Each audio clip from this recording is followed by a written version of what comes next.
Bienvenue sur la chaîne VIP Monde. Ce dossier est un dossier très lourd. Prenez un verre d'eau et asseyez-vous confortablement et suivez cette vidéo du début jusqu'à la fin pour mieux comprendre la situation et ce qui s'est réellement passé. Et écrivez-nous dans les commentaires ce que vous en pensez. Abonnez-vous sur ma chaîne, cliquez sur j'aime pour nous encourager à continuer à faire des recherches pour vous. Et appuyez sur le bouton de notification afin de recevoir de nouvelles vidéos. Peace and love. Sans plus tarder, commençons. L'affaire Wilfried Zawi à Apourtou National provoque un vif débat en Côte d'Ivoire et au-delà. Je suis allé chez mon papa, comment il s'appelle? Pasteur Zawi. J'ai passé la journée avec lui. J'ai été ébloui de voir ses voitures. Une seule vidéo dans son garage.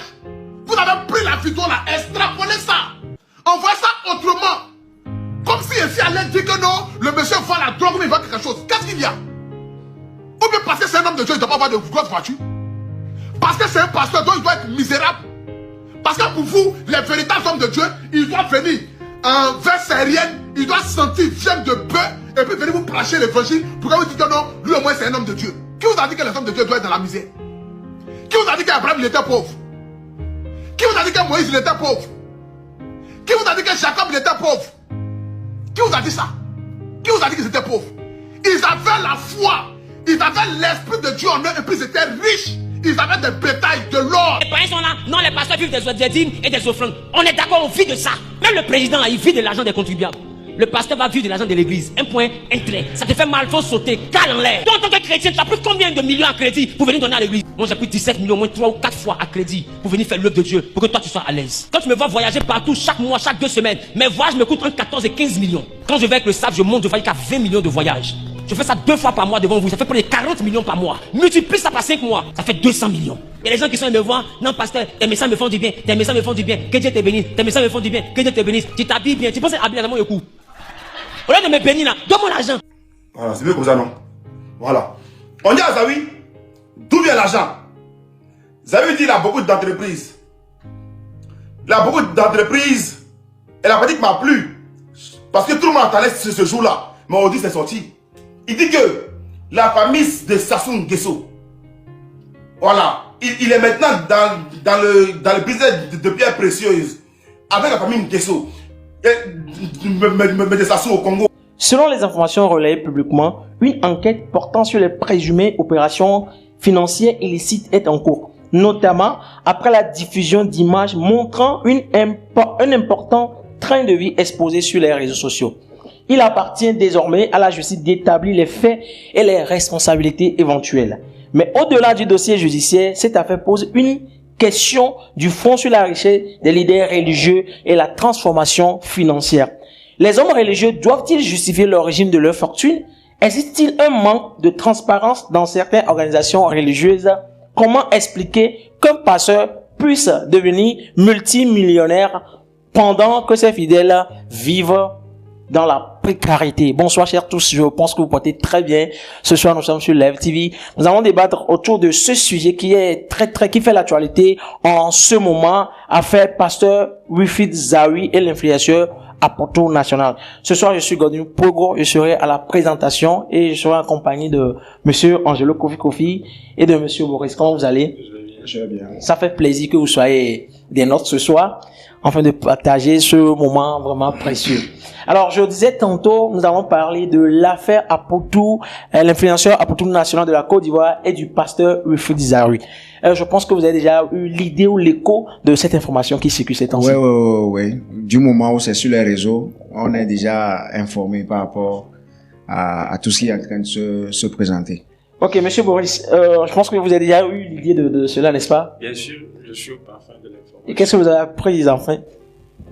Oui, apparemment, ce que moi j'ai appris, c'est que après les vidéos que Apourtou, l'influenceur ivoirien, a partagées et il a montré en fait les voitures de luxe du pasteur Wilfried Zawi, la police économique de la Côte d'Ivoire a eu à interpeller le pasteur pour d'amples explications des origines en fait de sa richesse en fait. Donc je pense que c'est ça. Donc l'exposition des voitures de luxe ou des biens matériels, exhibition des richesses sur internet des hommes religieux est-il normal? Bon, est-ce que le pasteur a vraiment exhibé sa richesse? Non. Je pense que c'est une vidéo que lui n'était même pas au courant de la vidéo qui est futée. Et cette question, je pense que on peut la répondre tout simplement parce que le pasteur Wilfried Zawi lui-même n'a jamais exhibé ses richesses. Oui. Donc, comme c'est quelqu'un d'autre, on peut pas parler directement, dire que non, le pasteur est en train de exhiber sa richesse. Ok, monsieur Angelo, je vais revenir sur cette même question. Ouais, parler d'exhibition de richesse sur les réseaux sociaux, je crois que on doit essayer de trouver une limite. Parce que si j'ai de l'argent, il faut que je vive de mon argent. Il faut que je manifeste que, ok, j'ai de l'argent, j'ai des voitures de luxe. Maintenant, là où il y a l'exhibition, c'est là, je me dis que bon, on doit essayer de voir la limite. Si j'ai une Ferrari et je ne peux pas montrer sur les réseaux que j'ai une Ferrari, c'est qu'il y a un problème en fait. Vraiment, il y a un problème. Donc parler d'exhibition, bon, pour le moment je le prends avec des pincettes en fait. D'accord. Alors maintenant les pasteurs doivent-ils maintenant justifier leur fortune? C'est-à-dire on parle de cet homme religieux, l'influence qu'il a, et est-il normal qu'il pose ou bien il parle en fait de sa fortune? Le problème c'est que les pasteurs qui n'ont pas des sources de revenus qui sont conformes aux exigences de l'État. Par exemple, tu n'as pas une société, tu n'as pas une entreprise, tu n'es pas entrepreneur, tu ne fais pas quelque chose qui légalise en fait tes entrées. C'est là qu'il y a un problème. Mais ce que je sais, c'est que les pasteurs sont beaucoup plus dans les dons. Oui. Dans les dons, tu pries pour quelqu'un, la personne peut te donner 100 millions tout à l'heure. Et ces 100 millions là, tu ne peux pas prouver ça devant l'État. Tu ne peux pas prouver ça que bon, j'ai prié et on m'a donné 100 millions. Et maintenant, qu'est-ce qu'il faut maintenant que vous avez prié, on vous a donné 100 millions? Parce que on parle d'une richesse exorbitante.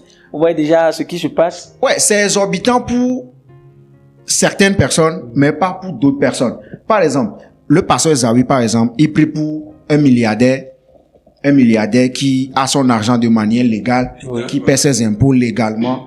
Il a tout ce qu'il faut, en fait. Maintenant, lui, il prie pour le milliardaire, et le milliardaire, lui, il lui donne 200 millions.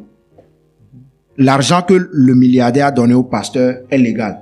Maintenant, quand ça rentre dans la main du pasteur, maintenant, comment prouver la provenance de l'argent? Sur quel papier? Sur quelle base?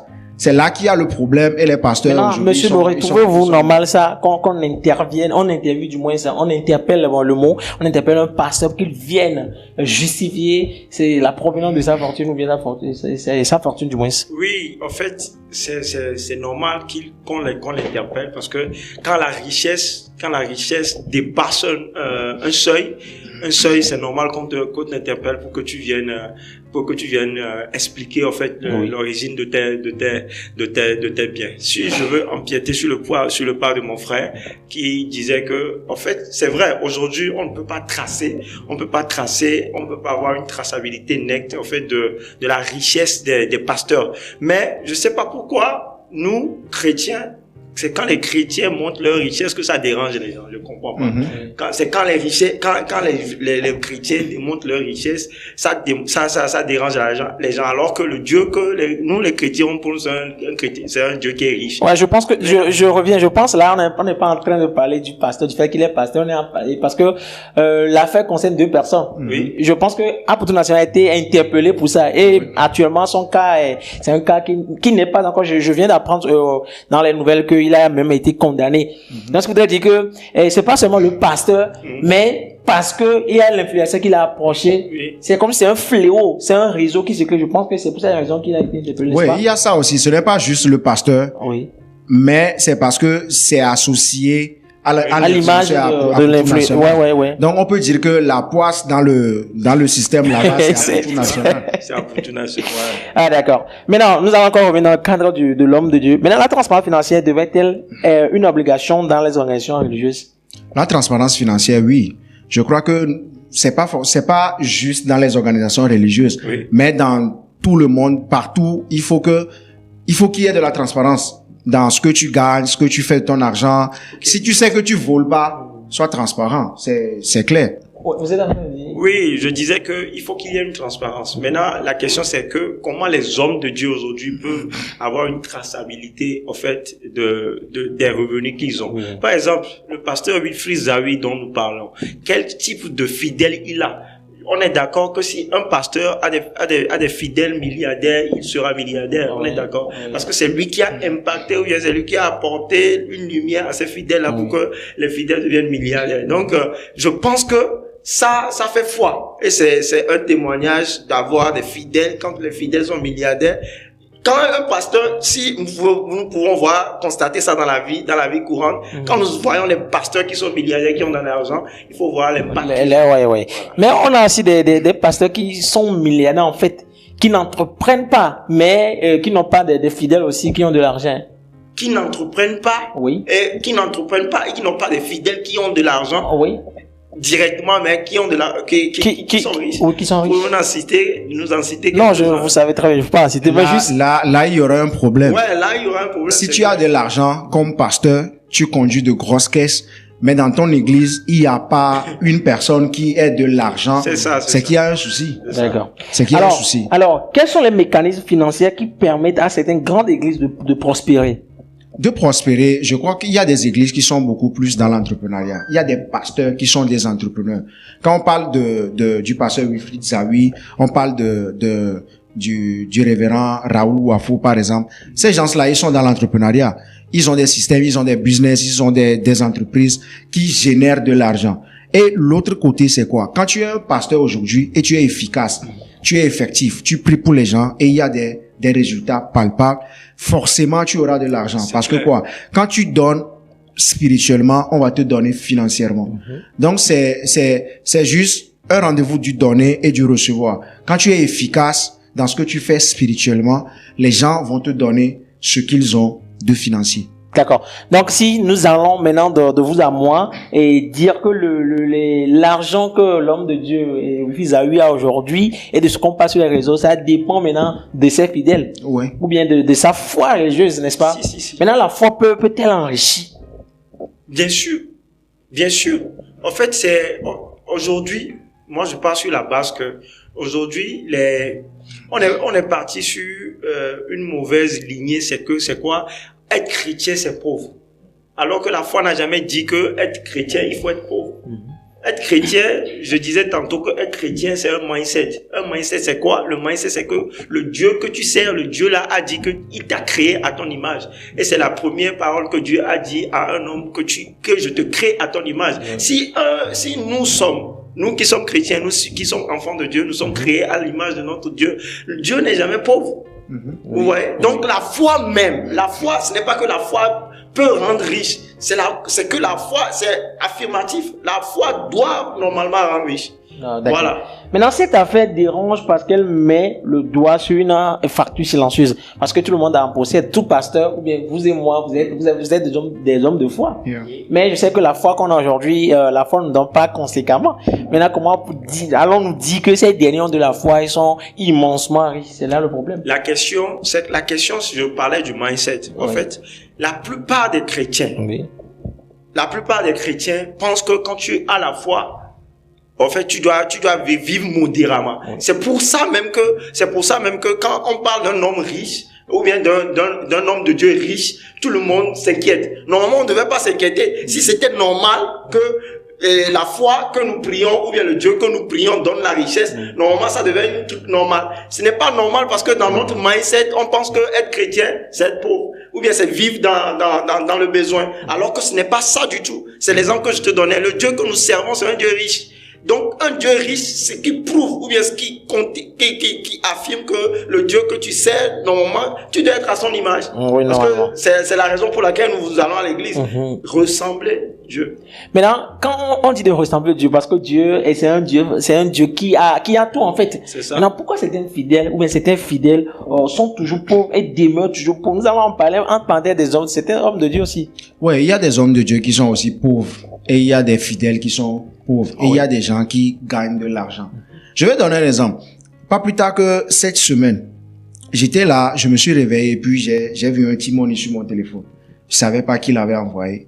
Dans la journée, j'ai reçu un message et la personne me dit, m'appelle forfait non, merci pour tout ce que tu fais pour moi, que Dieu te bénisse. C'est une personne que je prie avec la personne. Oui. Et je me réveille, j'ai pas demandé de l'argent. C'est ça.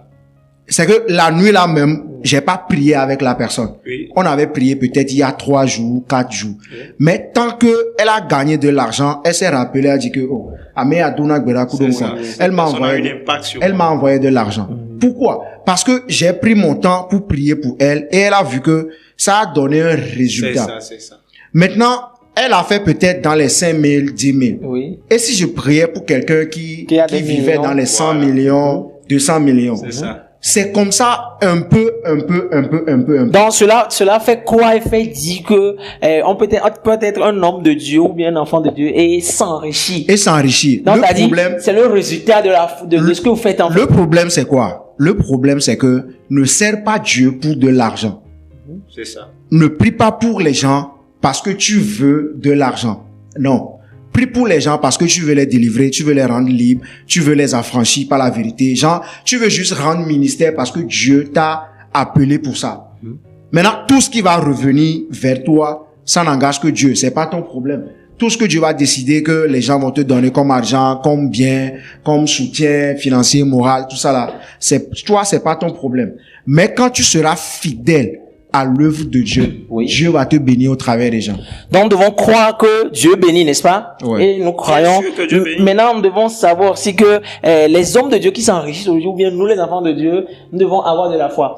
Maintenant, vous savez que cette conception de cela fait douter aujourd'hui beaucoup d'enfants de Dieu, parce que les gens sont des chrétiens aujourd'hui. Quand je veux pas quitter des mots le sujet pour lequel nous sommes là, c'est l'immensité de la richesse du pasteur Zawi. Mais nous allons revenir chez nous maintenant. Il y a des fidèles aujourd'hui qui suivent ça, qui ont cet espoir d'être riches peut-être, oui. parce que Dieu bénit, ils vont même des hommes de Dieu ici. Maintenant, est-ce que cela ne donne pas maintenant de faux espoirs parce que Dieu bénit certains ou bien c'est certains qui doivent être bénis par la foi?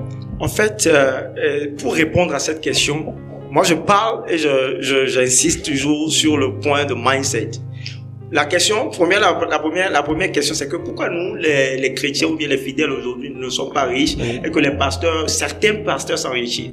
La question, ce n'est pas le pasteur, mais est-ce que la personne, quel est le rapport de la personne avec cette richesse-là? Et la richesse dont nous parlons. Tu sais quoi? Tu sais que, banalement, les chrétiens, quand on dit qu'une personne est immensement riche, automatiquement, le chrétien pense que cette personne est passée par des magouilles. Oui. Ça veut dire que le chrétien ou bien le fidèle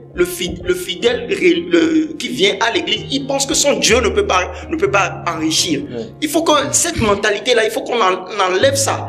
Il faut que les fidèles aujourd'hui savent que le Dieu que vous servez, c'est un Dieu riche. Maintenant, parlant de richesse, est-ce que aujourd'hui les fidèles sont frustrés pour savoir si est-ce que leur foi va leur amener la richesse ou pas? Le mot richesse même veut dire quoi? Il faut se poser cette question-là. Il faut savoir que la richesse financière, c'est un cursus, ou bien c'est un processus.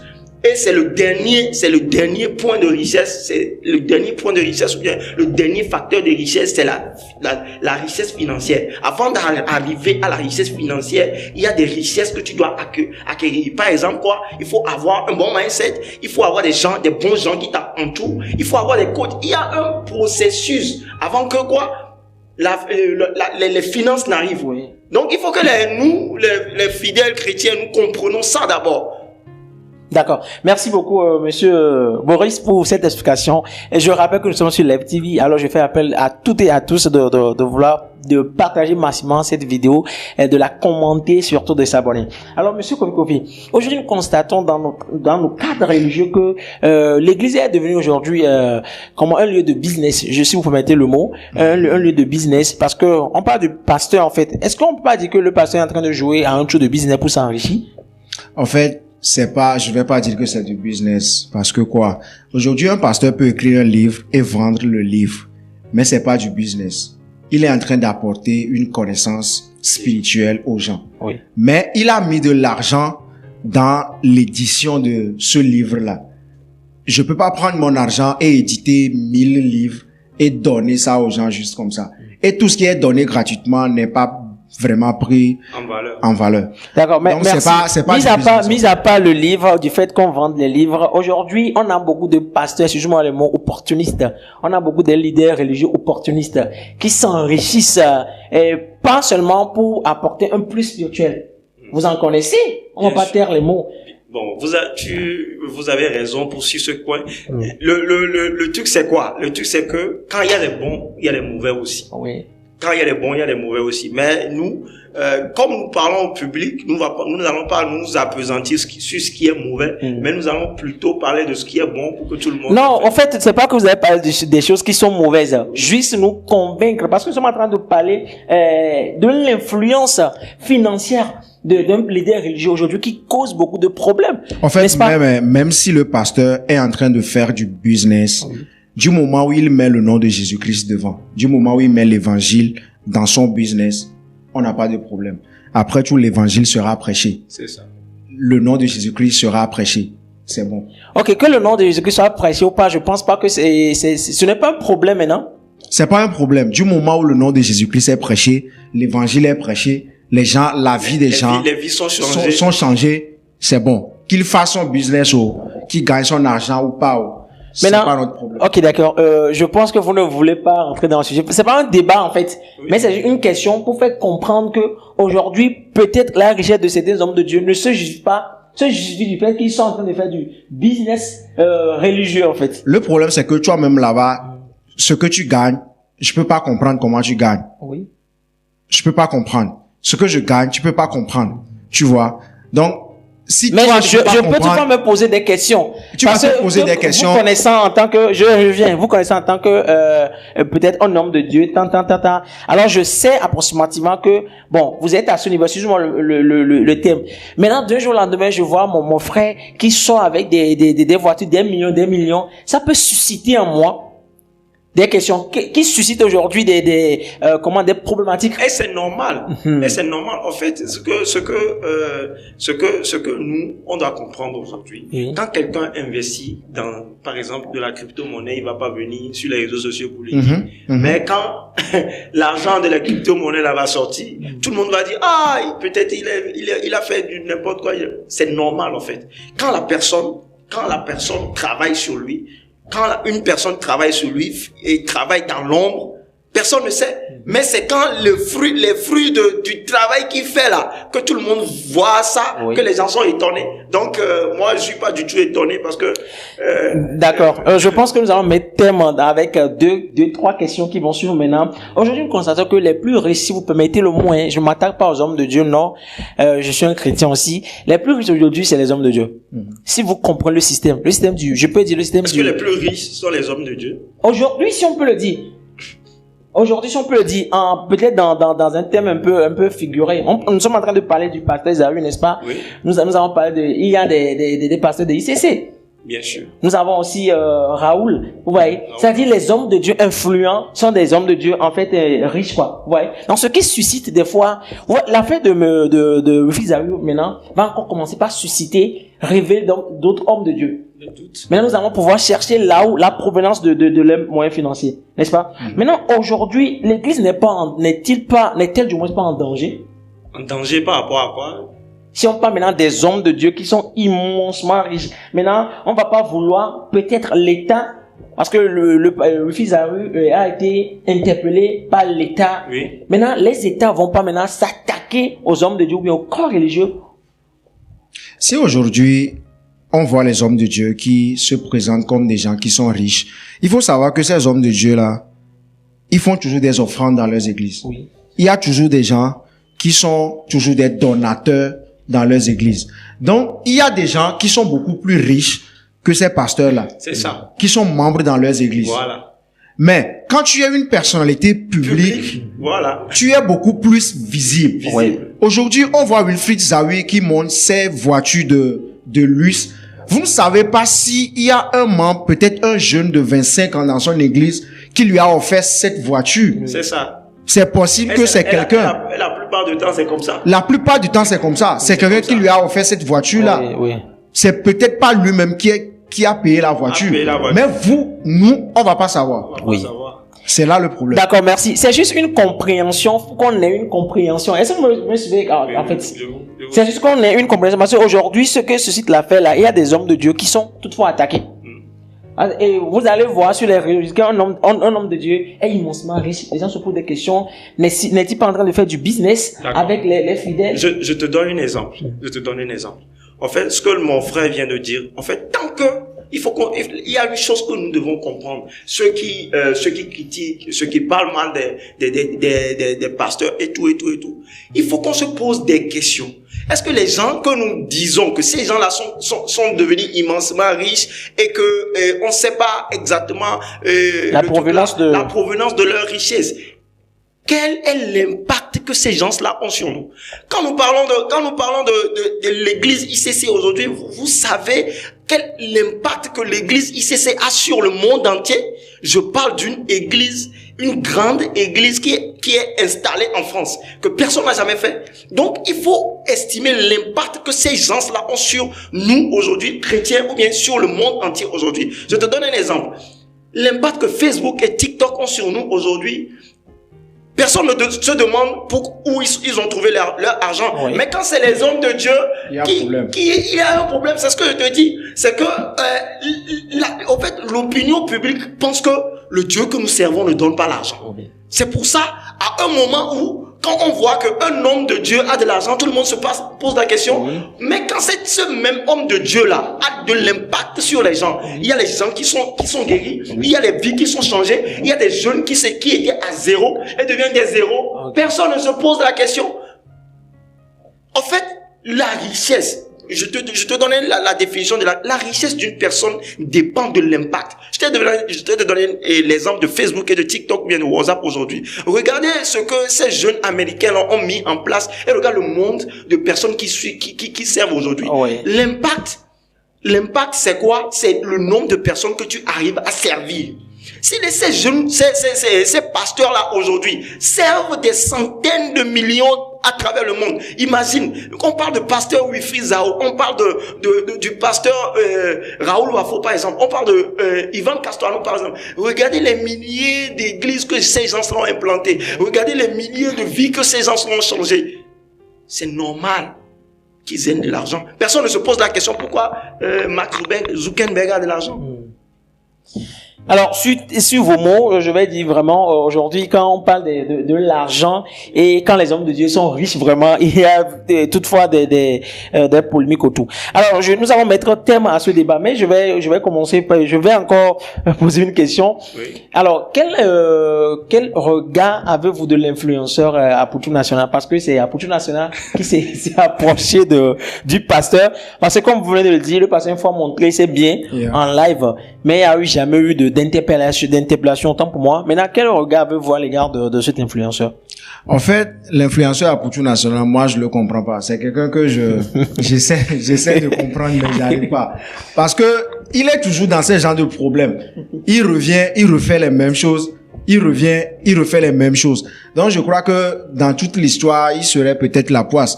Il serait la personne. Genre, peut-être, il est destiné à troubler les vies. À troubler les vies, à ramener les gens qui doivent trouver la provenance de leur richesse, en fait. Mais c'est une très bonne personne, hein. C'est une personne sociale. Peut-être c'est le gouvernement qui l'envoie.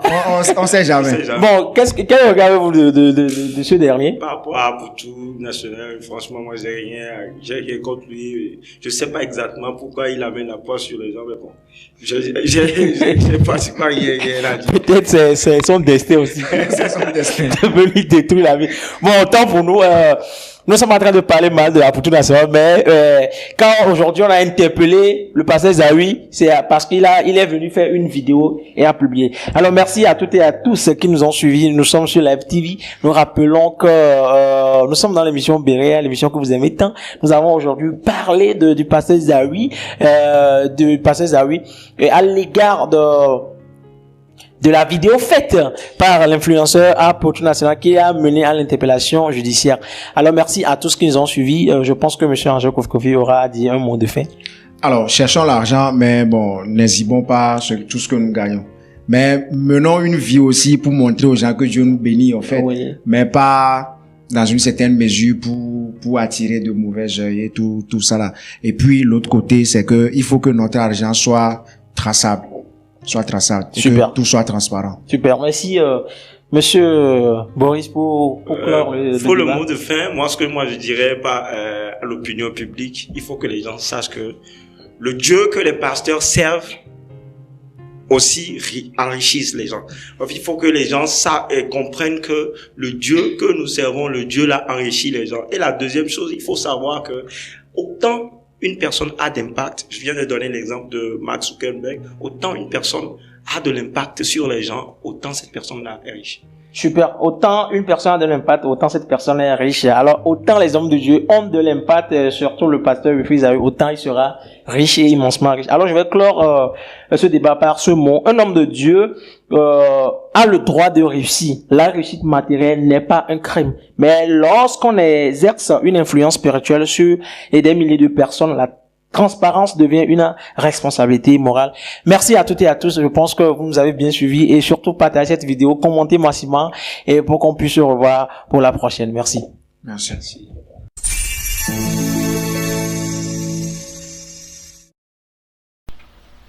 Merci d'avoir suivi la vidéo du début jusqu'à la fin. Écrivez-nous dans les commentaires ce que vous en pensez.